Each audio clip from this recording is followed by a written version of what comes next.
Syekh Muhammad bin Shalih Al-Utsaimin mengatakan, beriman kepada Allah itu meliputi 4 hal.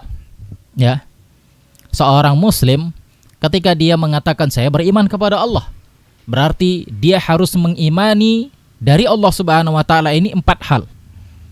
Jika dia meninggalkan salah satu dari 4 hal ini, maka tidaklah sempurna keimanannya, bahkan bisa kufur, bisa keluar dari Islam. Dia tidak bisa dikatakan seorang mukmin. Yang pertama adalah mengimani wujudnya Allah Subhanahu wa taala. Mengimani keberadaan Allah Subhanahu wa taala. Mengimani bahwasanya Allah Subhanahu wa taala itu ada. Siapa saja yang mengingkari wujudnya Allah Subhanahu wa taala, maka dia bukan mukmin. Yang kedua, tatkala kita beriman kepada Allah Subhanahu wa taala adalah kita mengimani rububiyahnya Allah Subhanahu wa taala, pengaturan Allah. Bahwasanya Allah Maha Tunggal dalam mengatur semuanya. Tidak ada syarik di sini. Tidak ada sekutu.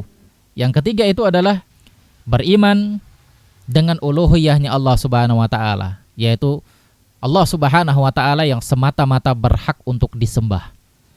Ya. Kalau keimanan kepada rububiyah, maka orang-orang kafir juga mengimani ini. Sebagaimana Allah Subhanahu wa taala katakan di dalam Al-Quran, Qul man rabbus samawati sab'i wa rabbul arsyil azim. Allah Subhanahu wa taala mengatakan, menyuruh Nabi Muhammad sallallahu alaihi wasallam untuk bertanya kepada orang-orang kafir. Ya Rasulullah, wahai Muhammad, bilang sama orang-orang kafir, katakanlah, man rabbus samawati sab'i wa rabbul arsyil azim. Siapa Rabb langit dan bumi, yang mengatur langit dan bumi dan yang memiliki arsy yang sangat besar? Sayaquluna lillah, mereka akan bilang Allah. Jadi orang-orang kafir Quraisy, mereka beriman bahwasanya Allah yang mengatur alam semesta. Mereka beriman Allah yang memberi rezeki. Mereka beriman Allah yang menghidupkan. Mereka beriman Allah yang mematikan. Ya. Jadi tatkala seseorang hanya mengimani ini saja, dia belum dikatakan sebagai seorang muslim. Dia belum dikatakan sebagai seorang mukmin sampai dia meyakini Allah Subhanahu wa taala satu-satunya yang berhak untuk disembah. Allah satu-satunya yang berhak untuk diibadahi. Allah satu-satunya yang berhak untuk kita minta, untuk kita berdoa kepadanya. Yang keempat, beriman dengan nama-nama Allah Subhanahu wa taala dan sifat-sifat Allah yang sesuai dengan kebesaran dan keagungan Allah Subhanahu wa taala, tanpa merubah-rubah maknanya, tanpa menolak nama-nama dan sifat-sifat Allah, tanpa mempertanyakan bagaimana sifat Allah itu, dan tanpa menyerupakan sifat Allah Subhanahu wa taala dengan makhluknya. Barang siapa yang mentahrif, yang merubah ayat-ayat sifat, makna dari ayat-ayat sifat atau hadis-hadis yang menjelaskan sifat-sifat Allah, maka hakikatnya sebenarnya dia tidak merealisasikan imannya dengan benar kepada Allah Subhanahu wa taala. Tatkala kita beriman dengan Allah Subhanahu wa taala, maka kita harus beriman dengan 4 hal ini. Di sini juga perlu kita perhatikan. Ya, ketika ada orang yang mentahrif sifat-sifat Allah Subhanahu wa taala, bukan berarti kita mengatakan dia bukan beriman. Artinya dia bukan mukmin, dia kafir, bukan. Ya, jangan tergesa-gesa dalam memvonis seseorang. Jangan tergesa-gesa dalam menghukumi seseorang. Ya, kalau mereka tidak jatuh ke dalam kekafiran, mereka tidak mengingkari sifat-sifat Allah Subhanahu wa taala, hanya tergelincir dalam satu masalah, maka jangan serta-merta kita vonis kafir. Ya. Kita yakini mereka mukmin, namun ya mereka tidak benar dalam mengimani Allah Subhanahu wa taala. Kata Syekh Muhammad bin Shalih Al-Utsaimin, jangan langsung menghukumi orang-orang yang keliru ini, yang jatuh ke dalam kesesatan ini dengan mencap atau melabeli sesat hingga ditegakkan kepada mereka hujjah. Jadi harus ada hujjah dulu.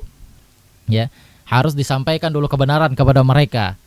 Ya, sampaikan dulu kebenaran. Jangan langsung vonis, wah si fulan sesat, si fulan sesat, si fulan sesat. Terlalu gampang memvonis orang lain sesat. Terlalu gampang memvonis orang lain salah sebelum dijelaskan dulu kesalahannya. Ya, dijelaskan dulu kekeliruannya. Kalau sudah disampaikan hujjah, sudah dijelaskan kepada dia dalil, dan dia masih ngeyel, dia masih tetap di atas kesesatannya, di atas kesalahannya, barulah ini orang-orang yang menyimpang dari kebenaran. Ya. Nah, kalau ya ternyata yang menyimpang ini adalah dari orang-orang yang sebenarnya dia memiliki pemahaman salafus saleh, namun tergelincir dalam satu masalah, maka janganlah mereka disifatkan dengan mubtadi secara mutlak, kata Syekh Muhammad bin Shalih Al-Utsaimin. Ini ikhwan fillah rahimani wa rahimakumullah. Ya, ada mungkin sebagian teman-teman kita yang kita tahu secara umum dia di atas manhaj salaf. Secara umum dia berada di atas manhaj salaf, dia mengikuti para sahabat, dia mengikuti Nabi SAW dan para sahabat, dia mengikuti para tabi'ut tabi'in dan yang lain-lainnya. Hanya dalam satu masalah dia keliru, langsung kita vonis ahlul bid'ah, langsung kita vonis sesat. Ya, Syekh Muhammad bin Shalih Al-Utsaimin mengatakan kalau dia salaf, ya, pada selain yang dia tergelincir itu, dia salaf, artinya pemahamannya salaf, maka jangan langsung dia disifatkan bahwasanya dia sebagai mubtadi, ya, bahwasanya dia sebagai mubtadi secara mutlak, dan tidak pula dia disifatkan sebagai salafi secara mutlak. Namun orang ini dikatakan sebagai dia salafi dalam satu masalah, tapi dia mubtadi, dia sesat dalam masalah yang lain. Ini ikhwan fillah, dan ini sebenarnya banyak di kalangan kaum muslimin, ya. Jadi kalau ada orang-orang seperti ini mungkin masih bisa diluruskan, maka kita luruskan dengan memberikan penjelasan-penjelasan kepada mereka, bukan langsung divonis, disebarkan kemana-mana hingga akhirnya dia pun merasa dijauhkan, akhirnya dia pun memang betul-betul menjauh. Ini ikhwan fillah rahimani wa rahimakumullah.